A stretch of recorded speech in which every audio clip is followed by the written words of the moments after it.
Hello everyone, batching into today's second video. We're going to have a look at the weather for next week to 10 days. So today's second video can take us to around the 15th of February. We'll be able to extend out beyond that, the extended GFS and ECM ensembles. And we'll have a look at the CFSV2 for the next 4 weeks as well at the end of the video, take us into the beginning of March. Also, we've got a new named Storm Caira. I pronounced the name wrong in the 5-day forecast. I said it was Storm Caira, it's actually Storm Caira.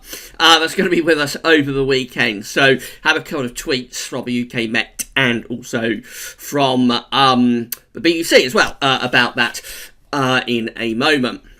But before I do anything else, I've got to say hello and a big thank you to our latest patrons. So I have 61 patrons for Gaz Service. Hello and a big thank you to all of you for becoming patrons for Gaz Service. I'm going to say a special thank you to Lorna. Lorna has become Gazworthy's most recent patron. So thank you so much, Lorna, for doing that. That is tremendously kind and generous of you to become a patron for Gazworthy's.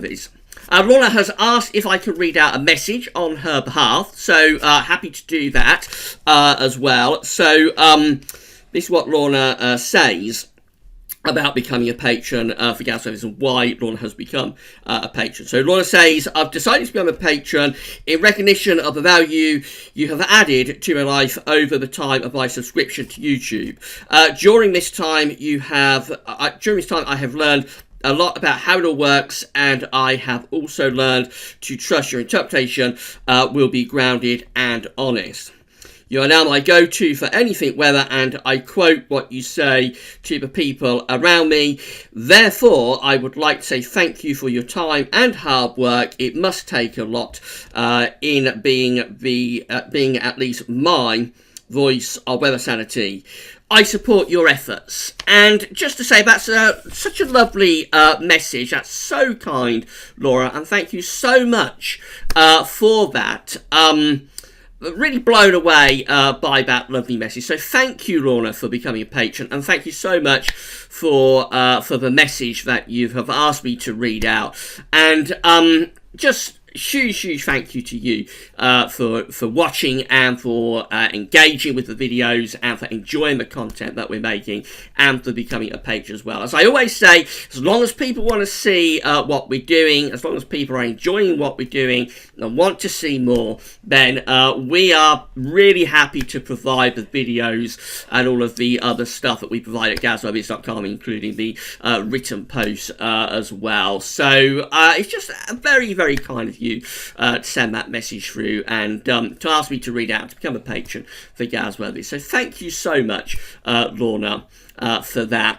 If you would like to become a patron for Gazworthy, all you need to do is come to the Gazworthy's patron page, sign up for a patron account, assuming you don't already have one, and then you can give an ongoing monthly donation to Gazworthy. It can be anything from $1 a month up, which you pull in with all of the other patrons, and you're helping us to support the website. So you're having us to pay for the website, keep the content online, and just thank you so much for doing that. There's also PayPal, of course. If you would like to give a donation through PayPal, that's absolutely great, and we've had lots of people doing that since we started the PayPal and Patreon Gazworthy's pages back in June. I think it's June 2018. It's been a little while now since we started this. So if you'd like to become a PayPal donor, all you need to do is come to the PayPal page and you sign into your PayPal account. And then you can pledge whatever donation you want to Gazworthy. Whether you do it through Patreon or PayPal, you're going to get a mention in the videos. We'll say thank you so much for your kindness and generosity, as long as you want one. A few people have chosen to stay anonymous, and that's absolutely fine. If you'd like to do that, just leave a little note when you become a patron or you make a donation through PayPal. Leave a little note, let us know that you would rather not have mentioned. We'll just say thank you to this anonymous person, but otherwise we're going to give you a shout out. We'll say thank you so much for doing that. Of course, you might want a plug for your website or for your business, so we're happy to do that. You might want a message somebody else, a dedication, somebody else, somebody's birthday, for example. We're happy to wish them happy birthday on your behalf and on behalf of Gazworthy's. If you want to do that, so it's however you want the mention, and we are perfectly happy to honour whatever you want us to do. So a big thank you to our PayPal donors, a big thank you to our patrons as well, and a special thank you to Lorna for becoming Gasworthy's 61st patron, and also a special thank you to Lorna for that lovely, lovely message. Thank you so much, Lorna, for doing that for Gasworthy's. Right, so we've got a storm on the way, and it's Storm Caira. I pronounced this wrong in the 5-day forecast. I said Storm Caira. It's actually Storm Caira.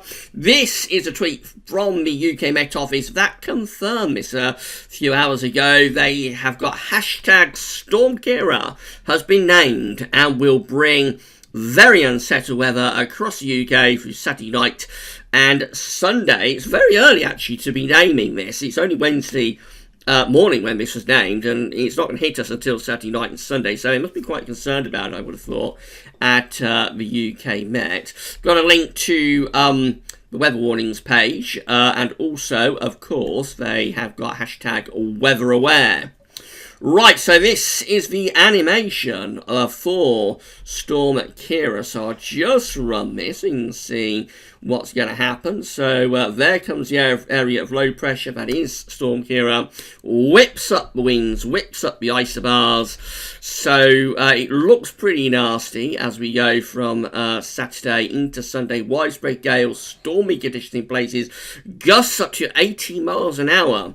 I saw there, pretty rough to say the least, around those Irish Sea and Atlantic coasts on Saturday night and into Sunday. That's the area that's widely got the weather alert at the moment. Heavy rain, and also I think they're saying large coastal, was that large coastal tides? We'll have a look at the animation again in a moment and see what the last bullet point is. So large coastal waves and some coastal flooding, hardly a surprise with 80 mile an hour gusts of wind. So this looks really nasty, this area of low pressure that we're going to have on Saturday and into Sunday. And this is from the BBC. So this is what BBC was tweeting about Storm Caira earlier on, BBC Weather. And they're showing where this is all kicking off. So their tweet is hashtag Storm Caira is heading our way on Saturday night and Sunday, but its origins are currently developing over Texas in the USA.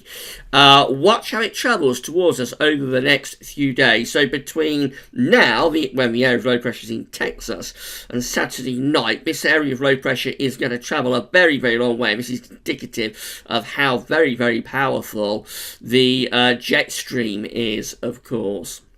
So here we go, I'll run the animation, and we're starting off over Texas. There it is, that area of rain just there. Watch how the low pressure then through Thursday moves on to the east coast of America.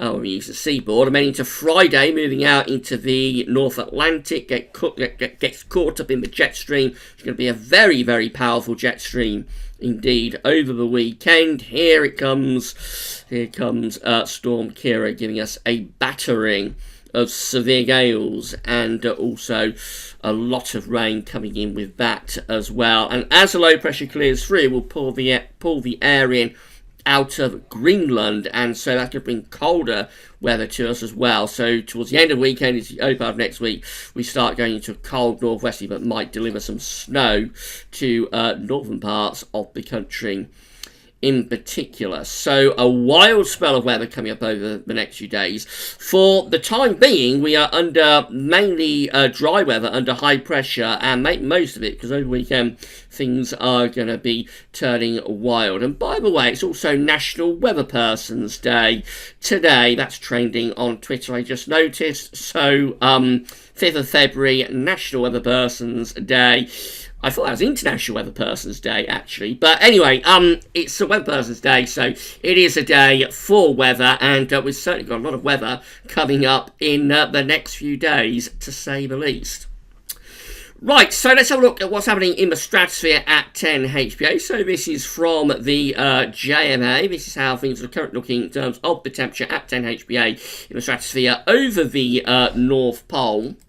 I have got a bit of a warming actually taking place, so the temperature has lifted up by how much did it look like? So it's gone from -70 to -40. So that's 10, 20, 30 degree temperature rise in a couple of days. That's fairly significant. It's almost reaching minor southern stratospheric warming type levels. So the grey line, of course, shows how temperatures should be developing at this time of the year. That's the trend, and we should be lifting the temperature up at 10 HPA in the stratosphere. The black line is how temperatures have performed through this season at 10 HPA in the stratosphere. It had a very, very cold stratospheric temperature back in the middle of December, and it stayed generally colder than average up until like the last day or so. Really, a couple of days ago, the temperature was still down at around -70 from the beginning of February, and now we're around -40. So, yes, we have lifted the temperature up by around 30 degrees centigrade, which is a pretty significant warming. Of course, a genuine southern stratospheric warming would take that black line much further. A proper southern stratospheric warming would lift the temperature up to around -10, possibly even higher like that. They always look really, really dramatic. We're going to go a little bit further than that, perhaps over the next couple of days. We might get to around -35, something like that, possibly even -30. So the next couple of days might see temperature lift up a little bit more, but it's not going to reach this sort of level, which would then have potential impacts on the troposphere. So this is quite a significant warming of the stratosphere, but falling some way short of what we would class as a southern stratospheric warming, and the sort of warming that that can sometimes have tropospheric effects. Now, if you go a bit lower down to 30 HPA, which of course is closer to the troposphere, that's how things are looking. And there's still very cold temperature at 30 HPA. We're around -75 now. It has lifted up again a little bit from -80, where it was around the beginning of February. Still below average, though. Still under the grey line, still under trend. Again, that might lift up a little bit more, but again, falling quite significantly short of what we would class as a southern stratospheric warming, and as the kind of warming that would have genuine dramatic impacts on the troposphere. The reason this is happening is that warming took place over sort of Siberia and northern Russia a couple of days ago. That's now pushed in towards the Canadian side of the Arctic, and it is just about managing to make its way in towards the North Pole. So this is from meteoshield.fr. This is the latest GFS temperature forecast for 10 HPA in the stratosphere, where we've got these yellow colours. That's where this warming has taking place over on kind of the Pacific and Siberian and also Canadian side of the Arctic. Where we've got these blue colours, they are being pushed out, they're being displaced a little bit over towards our side of the Arctic. Where we've got those blue colours, that's where the cold temperatures are at 10 HPA in the stratosphere. If we run through and see what the GFS is forecasting to happen, so we do just get a bit of a warming over Greenland as well, or moving in towards Greenland in around 5 days' time. But then it all starts to fizzle out, and the blue colours, those cold temperatures, begin to return back towards the North Pole. So if anything, we might well see on this chart, if we go back to 10 HPA, on this chart, we might see this black line lifting up a bit more, possibly getting to around there or there in the next day or two. But then after that, next week, we may well see the black line moving back down again, possibly going down to around -60. So it might go a bit colder than average again, actually, the temperature 10 HPA through the course of next week, if that forecast is correct. I have no reason to doubt, but it's not going to be correct. Another warming begins to take place over eastern parts of the Med, and then pushing northwards into Russia as you get through to the 13th of February. What becomes of that warming? Let's see what GFS wants to do with it.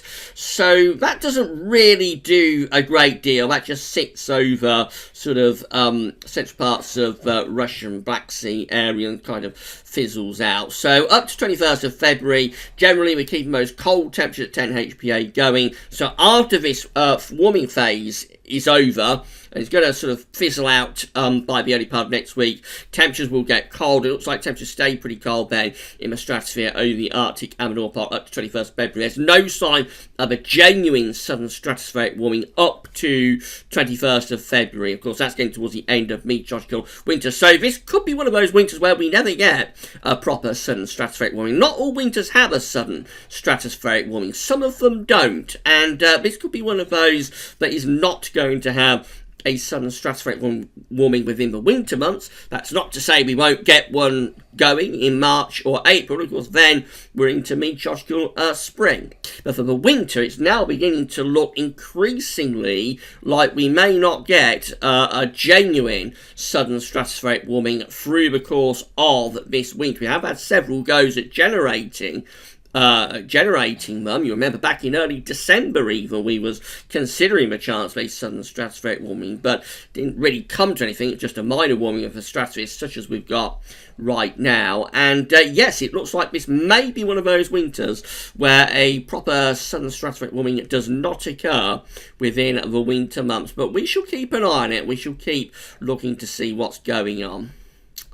Right, moving on to the GFS upper air temperature and precipitation ensembles. Next couple of weeks, this is how things are looking. We're looking at Norwich today. So red line is 30-year upper air temperature average for Norwich. And we're starting off close to average at the moment. Temperatures are going to lift up over the next couple of days under high pressure. Then we go a bit up and down as we get through to the weekend. So we've got warmer, get rid of that. We've got cooler and warmer sectors alternating with one another. That's indicative of the stormy weather, of course. And then as Storm Caira pushes through, late sunny into Monday, then the temperature drops and we have quite a cold couple of days actually through the early part of next week. And it takes a little while to lift the temperature back up. So it's not really until the second half of February that we see the temperatures going very mild again. Remember, these are upper air temperatures going very mild into the second half of February.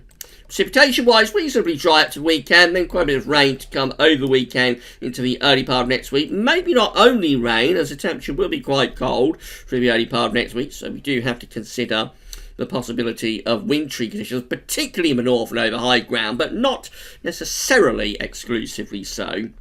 More about that later in the week, I suppose.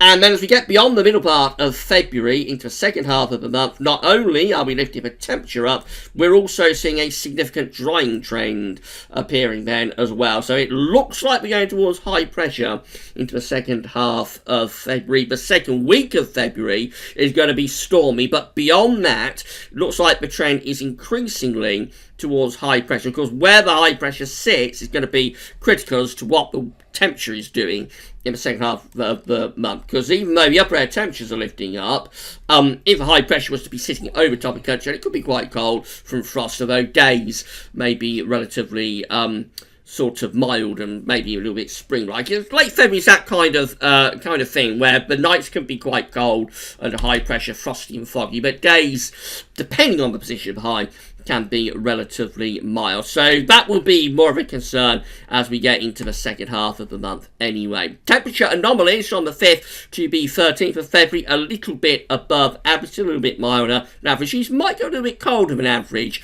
by the end of the week. We shall see about that, but they may do.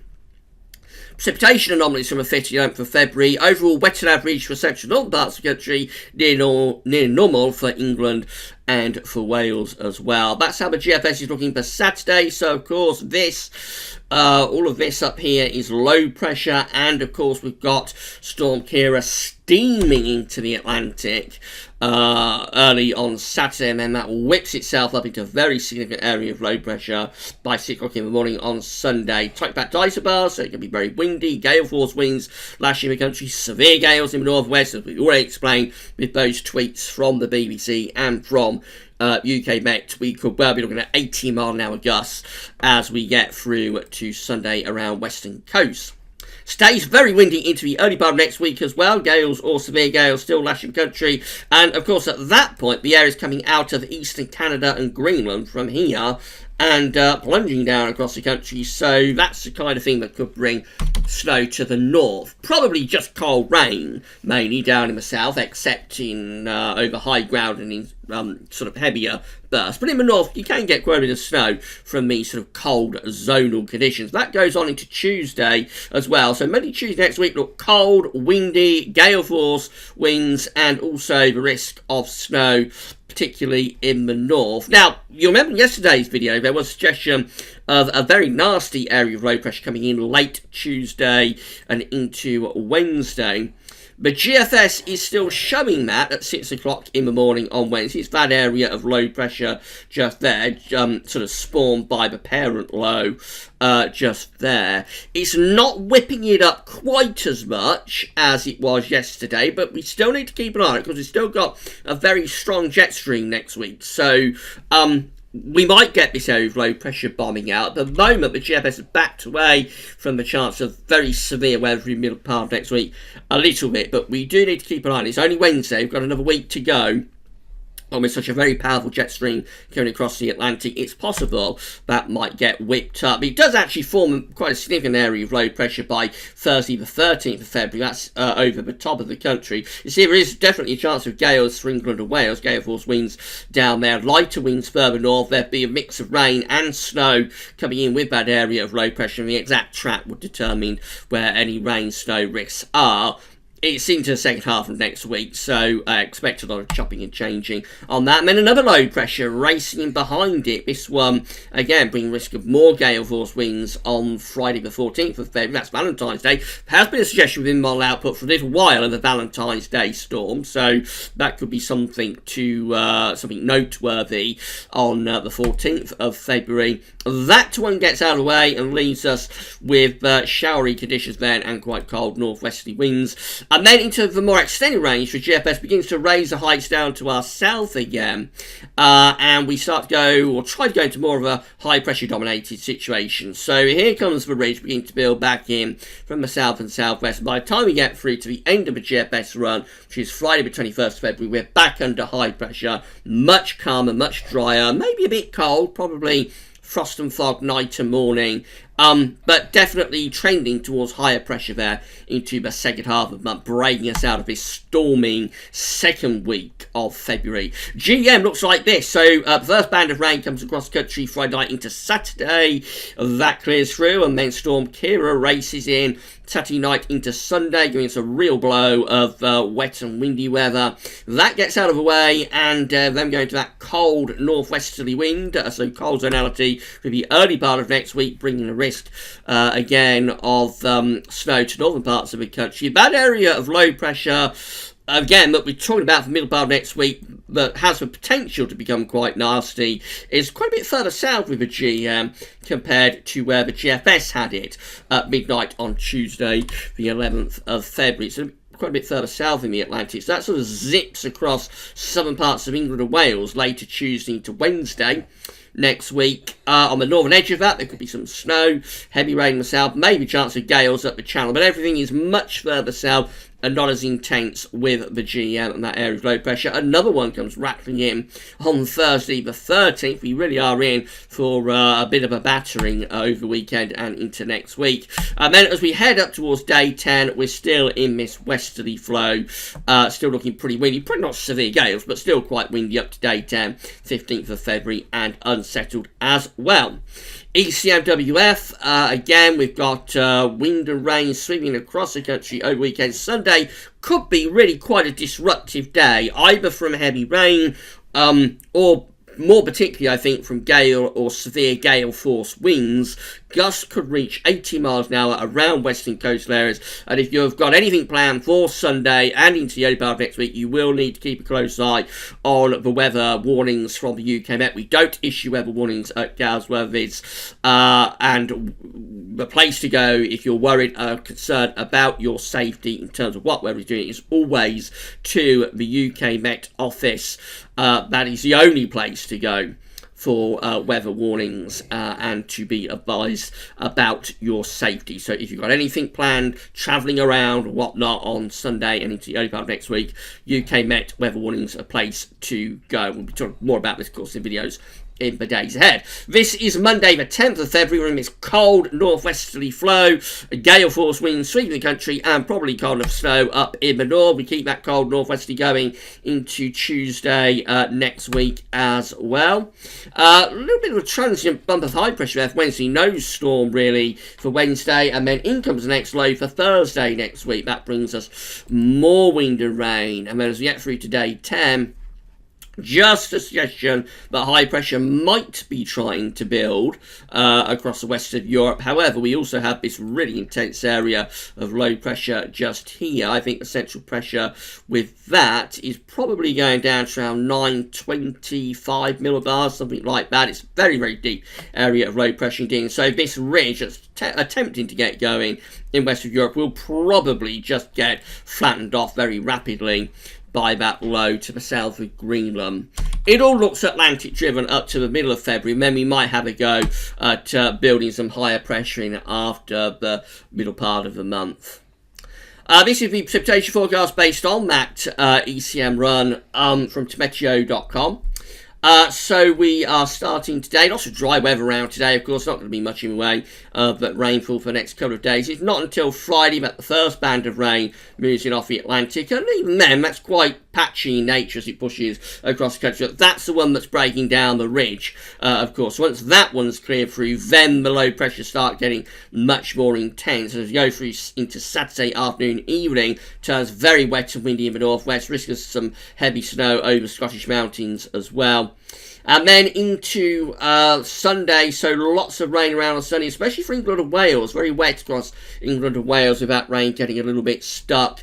Wintry showers in the north and west for, of course, Sunday afternoon, Sunday evening. And then into Monday, lots of heavy wintry showers piling into the north and west. Significant snow is possible over high ground on Monday afternoon and Monday evening over the Scottish mountains, highland areas, possibly even onto western slopes of the Pennines, maybe even parts of Wales could get some snow on Monday into Tuesday as well. More wintry showers keep going, or more snow showers keep going in the north and west on Tuesday as well. Notice very little in the south and southeast, though. As always, southeast is largely protected by those northwesterly winds. But we may see some showers pushing through there. If there's a trough or something that bands the showers together, then even in the south and southeast, we might get some wintry showers for the early part of next week. Moving up towards the extended range again. Another batch of wet and windy weather sweeps in off the Atlantic on the 12th, 13th of February and then leaves us largely quieter as we get through today, temperature for 15th of February, but more rain is out to the north and the west. It hasn't properly settled down up to that point. These are the options on the table within the ECM ensembles today for daytime, which is the 15th of February. 27 members of the ECM ensembles have low pressure out to the west, and high pressure is over just to the east of the country at day 10. And winds are from the southwest. So that's settling down for the south and southeast. Still quite unsettled in the north and in the west too. It is quite mild. 24 are more dominant with the low pressure still at day 10. And the ridge is weaker, so they're unsettled for all parts of the country really at day 10. With those 24 members of the ECM ensembles. In 2 weeks' time, these are the options that we've got. This is the 20th of February. 15 members of the ECM ensembles. Then that was under quite a large area of high pressure sitting over just to the east of the country. That will be bringing much drier weather. Possibly a bit colder if the wind's coming in off the continent. Possibly some frost with that. 11 with low pressure in the Atlantic. So that obviously is still very unsettled. 10 with low pressure further north and west in the Atlantic, high pressure just to our south. That looks mild, and especially the south, a reasonable amount of dry weather. 9 with low pressure to the north and high pressure to the south, and then 6 with low pressure still steaming in off the Atlantic. So there's a lot of options as we get into the second half of February, but probably trending more towards higher pressure, if anything, for the second half of the month.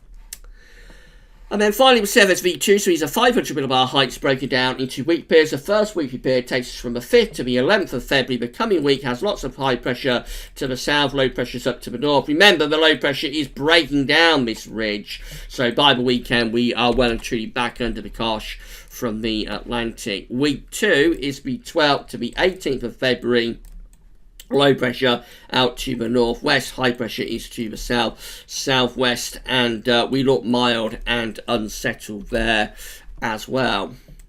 Week 3 then has high pressure taking over. This is the 19th, 25th of February, much more anticyclonic, sitting over or just to the east of us. It kind of centred over Denmark or southern Sweden, which is a sort of position that's likely to bring in a continental flow and probably won't be overly mild. Could even be quite cold actually with that. Certainly at night there'd be the risk of some quite sharp overnight frost there. And then week 4 is the 26th of February to the 3rd of March. The ridge then is centred sort of southern Germany towards the Alps. Low pressure looks like it's coming back towards the north. Looks like everything's breaking down in terms of that ridge. And it's probably transitional, but probably going back into more unsettled conditions for the very end of February and into the beginning of March. Right, so all eyes are going to be on Storm Caira in the next few days. Of course, we'll have more about this in the next few videos tomorrow and Friday. We'll keep you up to date as we get closer to the weekend. And then next week, looking very, very unsettled. The models have backed off an idea of a really big storm around the middle of next week. They've backed off that for the moment. Can't discount the possibility at this stage though, because we have got a very, very strong jet stream next week and developments could happen along that jet stream. So until we break out of this stormy spell of weather and really strong jet stream, then we will be at risk of further disturbances whipping themselves up into significant features. Possibly a trend for the second half of February towards higher pressure, but we should wait and see about that. Right, tomorrow we've got another week's NAB update coming up. We'll bring you up to date with Storm Caira's latest developments as well with that one. But that's all for now, and thanks for watching.